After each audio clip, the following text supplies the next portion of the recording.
இந்த நவராத்திரி என்பது தமிழ்நாட்டில் இந்தியா முழுக்க சிறப்பான ஒரு திருவிழாவாக கொண்டாடப்படுகிறது. இந்த திருவிழாவாகப்பட்டது பெண்களுக்கு சம்பந்தப்பட்ட ஒரு திருவிழாவாகும், மகளிருக்கு சம்பந்தப்பட்ட ஒரு திருவிழாவாகும். அதாவது வீட்டில் நல்ல மங்களகரமான பூஜைகள், மாங்கல்ய தாரணம், குழந்தைகளுக்கு படிப்பு, கல்வி, அறிவு, தொழில் முன்னேற்றம், தொழில் வளர்ச்சி ஆகியவற்றையும் அடிப்படையாக கொண்டதுதான் இந்த நவராத்திரி. இந்த திருவிழா என்பது 9 நாட்கள் திருவிழாவாக கொண்டாடப்படுவது. முதல் 3 நாள் துர்க்கையாக, சிவசக்தி பார்வையாகப்பட்ட பார்வதி தேவி துர்க்கை அவதாரமாகவும், அடுத்த 3 நாட்கள் மகாலட்சுமி அவதாரமாகவும், இறுதியாக வரக்கூடிய 3ஆம் நாட்களில் சரஸ்வதி பூஜையாகவும் கொண்டாட இருக்கிறோம். இதுக்கு ஒரு சிறிய கதை ஒன்று. ஒரு ஏழை ஒருவன் ஒரு பொருளை திருடி விட்டான். துர்கா தேவியிடம் போய் முறையிட்டான். துர்க்கை என்பவள் இந்த ஏழையை நாம் எப்படி திருத்துவது என்று தெரியாமல் புலம்பிக் கொண்டிருந்தார். அப்பொழுது பார்வையாகப்பட்டவள் ஏழை பெண்ணாக வந்து இவனுக்கு உதவி செய்தாள்.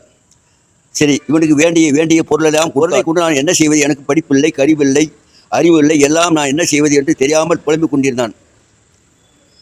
ஒரு குடம் நிறைய சில்லறை காசுகளாக கொடுத்து நீ பிழைத்துக்கொள் என்று சொன்னாள்.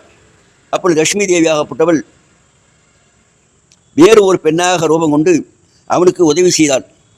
அது மட்டும் இல்லாமல் எனக்கு படிப்பு இல்லை, அறிவு இல்லை, நான் என்ன செய்வது என்று புலம்பிக் கொண்டிருந்த ஏழையாகப்பட்டவன் சரஸ்வதி தேவியிடம் போய் முறையிட்டான். அப்பொழுது சரஸ்வதி தேவி அவனுக்கு நல்ல ஒரு அறிவு, தியானம் ஆகியவற்றையெல்லாம் சொல்லிக் கொடுத்தாள்.